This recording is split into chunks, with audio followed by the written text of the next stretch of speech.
Hello again, everyone. It's This Week in Agribusiness meteorologist Greg Solier. We're back in for Max Armstrong. Welcome to Farm Progress Dateline Drought. Our continuing coverage of the drought of 2012 is brought to you by Genuity Drought Guard Hybrids. Mild weather continues on across the heartland over the next 2 or 3 weeks. No cold air in sight nor any organized outbreaks of moisture across the heartland. Over the next few days, moisture will get wrung out through the northern plains, upper Midwest, and areas from the Missouri on eastward. That'll be primarily over the weekend. Rain shower and some thunderstorm activity, and perhaps a couple of mixed showers of rain and snow into the eastern Corn Belt for next week, with a more significant moisture plume paying out across the west and across the eastern states as well. On to the maps and charts, and the drought monitor map, if you missed it late last week, dated the 11th, showing again general improvement of late across the eastern Corn Belt, holding steady northern Indiana, northern Illinois, nibbling away into parts of northern and eastern Wisconsin. Some degree of improvement, sections of Kansas and Oklahoma, and through central and southern Missouri, but the core of the more devastating drought and exceptional drought areas continue across South Dakota, into Nebraska, western and central Kansas, and Oklahoma. So keep an eye on that with regard to any significant improvement moisture-wise, and unfortunately it plays out like this as we move about over the next 8 to 14 days, taking us up through and around the Christmas holiday. Lingering moisture, probably lake effect snows into the northeast of New England, normal precip over the southeastern areas.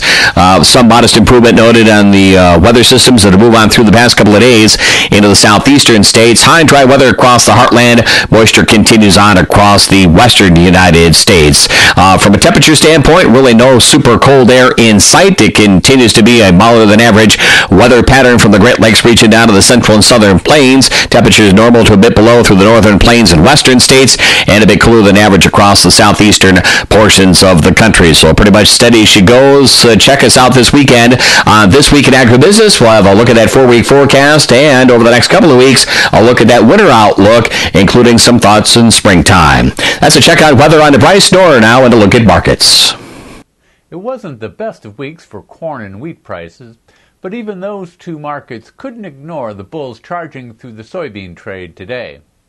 January soybeans didn't quite get back to $15, but more signs of very strong demand propelled prices to their best close in 5 weeks. Yesterday, the market couldn't hold most of its gains on the heels of brisk export data.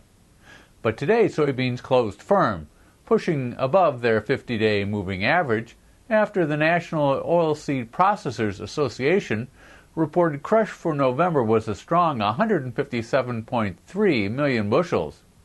That means crush for the first quarter of the marketing year is running almost 10% above last year's level. USDA raised its forecast for crush in Tuesday's government report, but still projects an 8% decline. With soybean exports running 40% above last year's levels, something's got to give. Either higher prices to ration demand or very tight supplies this summer that could require imports to keep U.S. processors operating. That prospect helped January futures close up 19.5 today at $14.96. The positive tone in soybeans helped support corn, too, which enjoyed a surge of buying interest on the close to post double-digit gains of their own. There really wasn't any bullish news in the market today, but corn has a seasonal tendency to rally into January and is trying to put in cycle lows to get that rally started.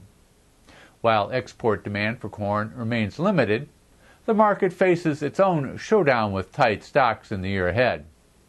Plus, it appears some corn will be able to move down the river this winter, with this weekend's precipitation perhaps keeping water levels from disrupting traffic for now. March corn ended up 10.5 today, closing at 7.30 3/4.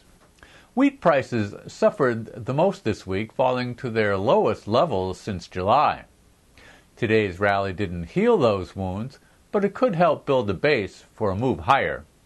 Export demand is surfacing at lower price levels, with U.S. soft red winter wheat 20 to 30 cents cheaper than French originations into North Africa and the Middle East.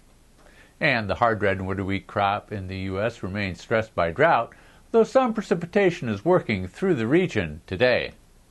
Chicago March futures held another test of their 200-day moving average, closing at 814, up 5.5 on the session.